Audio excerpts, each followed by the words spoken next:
Hey everybody, Derek here to bring you another video for The Walking Dead Season 5. And this is going to be my review for the season finale, which was Conquer, which we just watched. Overall, I thought it was a very good episode. A lot of things to talk about. And I think that it really does a great job of setting up a lot of great stories that we are going to see in Season 6. It sucks that we have to wait all this time, but hey, it's going to be worth the wait, and I guess the countdown for it to come back begins. So I'm going to get started. If you have not watched the video, there are spoilers. So if you have not watched the video and you do not want to be spoiled, don't watch the video. Okay. Um, a lot of things happened in this episode.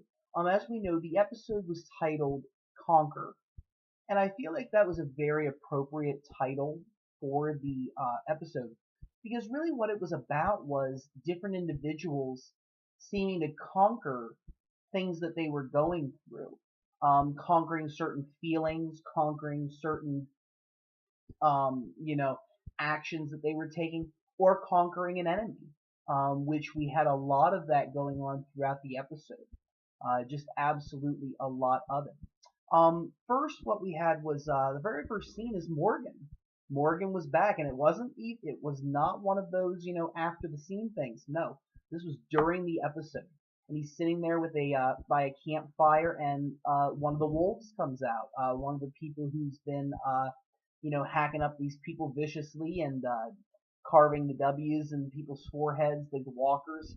And he explains to Morgan that basically the wolves were back in the days when the settlers first came to the New World, that they were told to hunt down the wolves in the area and they would get paid for doing it. And he was saying that the wolves are back. I guess it's one of those things where we may find out more in season 6. We don't really get too much more out of that. But we may find out that there's more to the story. A lot of people, they look at things and they attach to them, which maybe they feel justifies their actions a little bit for why they behave in a certain way. But they were going to kill Morgan. And we saw a little bit about what they do, but I'll get to that later on in the episode. But Morgan ain't having any of that. And he ends up beating them up. I don't think he kills them. I think those were the same people that were at the end of the episode. So Morgan beats them up, ties them up, and continues on his way. Morgan has a very different outlook on things now. A lot of us were wondering, where is Morgan's head right now? Because, when we saw him back in Clear, he just was not a very sane person. He was definitely suffering from a lot of things. After losing his wife, after losing Dwayne, he definitely was not in a good state, but he's changed. His outlook, it seems, which he says is life is precious. All life is precious. And he seems to want to be there to help people instead of killing, which is what he did. Now, he'll still kill walkers. I mean, they're dangerous, but if he can help it, I don't think he wants to kill people. And that was definitely very interesting. I liked that new outlook that they had for him. Back in Alexandria, they are dealing with the whole Pete Rick fight situation. Rick is put in, a room to recover, and people are watching him. And then they put Pete in another house, and Michonne was watching over Rick. And Rick basically, tells Michonne about, why he didn't trust anyone else other than Carol or Daryl with this, because he knew that the other people wanted to enjoy the safe zone. They wanted to be able to readjust to a new life, kind of like one that they used to live, and Rick didn't want to necessarily involve them with some of the past things that they've had to do. So he tries to rationalize that with Michonne, and basically Rick is informed that there is going to be a meeting later on in the night to basically decide whether they're going to kick Rick out or not, which is something that they do, that they have done in the past. Aaron told Daryl at one point in the episode that they did have to banish several people from the community. One of them was a man named Davidson, which is a comic book storyline. I don't know if they're going to get any more into that, but they followed along the comics there with the theme that Alexandria banishes people rather than kills them. So Rick ends up coming up with a plan that if that comes down to it, that they're going to get together and they're basically going to take Deanna, Spencer, and Reg hostage and basically tell the others, hey, give us your armory and then we won't kill them. You know, we can live together, everything will be fine, but we get the guns. So we see that Rick still is in this mode of we need to conquer Alexandria. We need to conquer these people that are, you know, in control, that don't know what the heck they're doing. And we need to do it now. So that's his, you know, philosophy and idea. You know, and different people in Rick's group, you know, they do defend him to a point. You know, they really don't want to see Rick kicked out and surviving on his own because of all the things that Rick has done. And the group also realizes that you need people like Rick, which later on at the meeting they do reiterate. But even before that, you know, where Maggie's like telling Deanna and Reg, like, no, you can't kick Rick out. You let him in. You let all of us in, and we're here to help. But, you know, you need to be here and you need to, you know, support us throughout this. And I think that it was important that Rick's group does stick up for him, that they want to keep him around. And I think that that was a very good thing for all of them to do. And different people feel the same way. I mean, actually, you know, Reg kind of takes Maggie's side a little bit when Deanna's more hesitant. You know, he tells her, well, before when there were cavemen, they died off because they were alone. They were nomads. They had nothing. They had nothing to, you know, keep them safe. Whereas now, when you have civilization, you know, you live together, and that's when civilization starts to take, you know, back and save people. Is that they, you know, group together. So I think that that was very good comparison on Reg's part. You know, a couple of other things going on in the episode. You know, Carol was just an absolute interesting character this episode. You know, she ends up doing a couple of things. She acts. She really does a good job of hiding the fact that she was involved with getting the guns.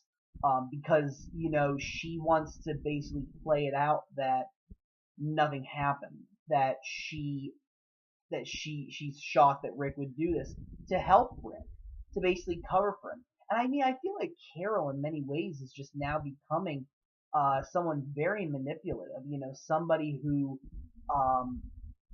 is willing to put on a different face for a different role, which we've seen her do, and she's continuing to do it. And next season, I'm just interested to see what they will do with her. I'm going to have to do some more analysis on this. But I like what she says, you know, to Rick when she was like, you don't want to take this place, and yet you don't want to lie. Sunshine, she called Sunshine, kind of. I don't know where that came from, but she says, Sunshine, you can't have both. And I think that what Carol was basically saying in that moment was, Rick, you need to take this place over, or you need to continue to lie to yourself and, you know, adapt. I think, or, you know, lie. Like what, you know, when Rick was like, I don't want to lie to people anymore, you know, I think that, you know, what she's kind of saying is, well, in a way, Rick has always been someone that's told the truth. You know, after the whole Michonne thing, Rick realized I can't be going behind people's backs and making one plan and letting everybody else think that everything's okay, which is why he turned it into a democracy after that. And now it's like he's reverting back to that I'm only going to tell a certain number of people that I know can handle this. And Carol, I think, is just emphasizing you can't continue to do all the things that you're doing and expect things to get better. So you need to basically get your act together and either take this place over or don't, and just let things continue on the way that they are. So I think it'll be interesting to see what they do with Carol. You know, she threatens Pete, which was in the sneak peek last week. You know, just to kind of assert her power over him. You know, like, hey, you know, you're nothing. You don't affect me. Okay, nothing you do affects me. So, meh, you know, that was pretty cool on her part. But again, I think Carol is continuing to demonstrate that she is the most dangerous person. She is the most dangerous person in this community and in this zombie apocalypse so far. And I'll be interested to see what they do with her in the future. Other things that were going on, Nicholas shoots Glenn. I think that a lot of that had to do with the previous threat that Nicholas saw it as a threat that Glenn said to him. I think it was based off of that, and I think that Nicholas kind of, again, feels like Glenn threatened him, feels like Rick's group is a threat, so he's going to take some of them out. And he does. He does shoot Glenn, but thankfully Glenn is alive. And after he fights through some walkers, he gets Nicholas on the ground and pins him. And he has the opportunity to take Nicholas out. He can shoot him right there and it'd be over with. But he doesn't. Even though Glenn fights for a while, I mean, he was really this was not an easy decision. But I think that ultimately the good won out in Glenn, which it always has. Glenn has always, for the most part, been one of the good guys. He hasn't really done much other than kill walkers. And, I think that makes him somebody that is good for the future. This is the kind of person that you want in the future leading you, because he's going to know how to handle these kind of situations. Sometimes. I mean, I'm not saying he's perfect. And again, you need all sorts of people. You need people like Rick. You need people like Glenn. You need people like Daryl. You need people like Maggie. You need people even like Carol. You do. And I think it's just, growing up the way that he did, the way that he's been since then. And again, I think it's just after Noah died, him still holding on to that. I don't want anybody else to die. I don't want to be responsible for anybody else's death. I want to save people like I always have. And I think that was his whole point. What will that bring in the future? Is that going to bring Nicholas's loyalty, or is that going to bring more violence? It's hard to say. But that's something I will definitely speculate on as time goes by. Daryl and Aaron run into some trouble. They basically were trying to find a man with a red poncho that they saw to potentially recruit him, because remember, they are recruiters. And what ends up happening is they lose the guy, but they find a food truck. And when they open the food truck, well, there's no food in there. There's things looking for food, walkers. And, they end up getting trapped in a car. And Daryl was willing to, sacrifice himself in order to save Aaron. But he decides not to. Well, after Aaron says, hey, no, we're in this together, okay? We're going to fight through this. And what ends up happening is somebody comes to their rescue, because they were in a car and were absolutely surrounded. And Morgan comes to their rescue. He comes to their rescue. He kills the walkers and helps them get out. And I thought that was absolutely amazing. Morgan is a freaking warrior right now. He is just an absolute great warrior. And I was amazed. And of course, they're like, wow, this guy saved us. And that of course, in a way earns him a spot in the community. If you're the type of person that's going to save people, those are the kind of people that you want to recruit. So they do end up recruiting Morgan. And partly also because Morgan had the map with Rick's name on it, which of course Daryl knows Rick. So I think they knew that this guy was obviously somebody that they could trust, and they do bring him back. Other news, Sasha's still feeling insane and sad. She actually lays down in a pile of walkers in a grave. And at the same time, we also have Gabriel, who wants to die. Gabriel ends up going outside the walls. And I think, in many ways, I think it was the guilt. He still feels the guilt of leaving his flock, the people that went to his church, leaving them out and letting them die. I think that still affects him, and it always will. But, he goes out with the intention of potentially dying, and he almost tries to get himself bitten by a walker, but the walker has a rope around him. And it's like Gabriel suddenly loses the will to want to die and kills the walker, and then walks up to the guy that was bitten by the walker, because that's what the walker was doing, feeding, and crushes its skull. So Gabriel's killed somebody. And I think in many ways that was, Gabriel realizing, well, this is something that I can do for someone. I wasn't there for my flock before. I wasn't there for people when they needed me, so this guy needs me, and now I can, serve a purpose. But he still wants to die, and he goes back to the church, and Sasha's there and wants to talk to him. But again, Gabriel, I think, is just at this point lost. Um, Living in this world, I just don't think that he knows where to fit in. I don't think that he's very comfortable in his position. And again, he just still feels the guilt of killing his flock. So he ends up, egging Sasha on to kill him. And Sasha's close. I mean, she holds the rifle up to his head and is prepared.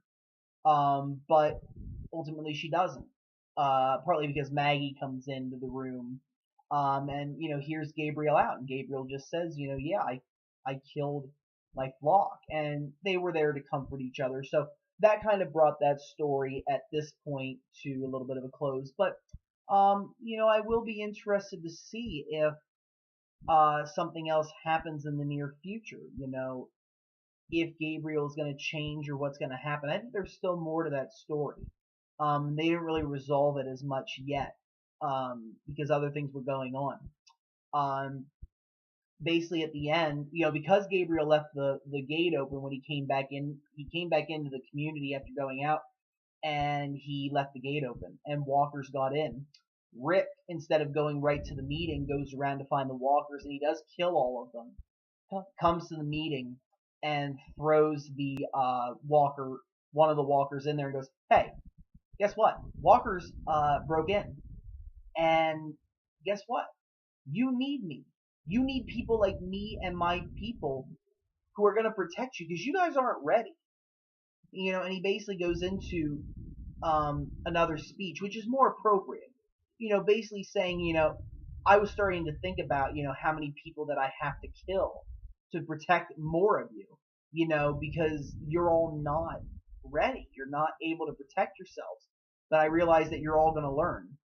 And Rick is basically asserting we're not living in this fantasy world anymore. Okay? This is not hide behind the walls and, play neighbor, play life. This is not what this is. The world's changed. And you're all going to understand that. You're going to learn, and I'm going to teach you. And he says, I'm not sorry for what I said. I'm sorry I didn't say it sooner. And I think that's definitely true. I think that Rick is basically putting his point across that he believes that these people do need to change, and they do. I think we can see that as viewers that they're not prepared. If those walkers, I guarantee you, if Rick wouldn't have found those walkers, or if Rick's group wouldn't have been there, somebody probably would have gotten bitten. Because they would have thought, oh, well, the walls are perfect. The walls are going to keep everything out. So it's a good thing he was there. And finally, after all said and done, Pete, the whole entire episode's Pete's been, mad, and then he sees Rick talking with Jesse, and he, gets even more mad and gets more mad, and finally, he decides to go after Rick and the group. Pete confronts the meeting with Michonne's sword. He takes the sword off of Michonne's wall and comes into the meeting saying, Rick, you're not one of us. He's not one of us. We need to get him out of here.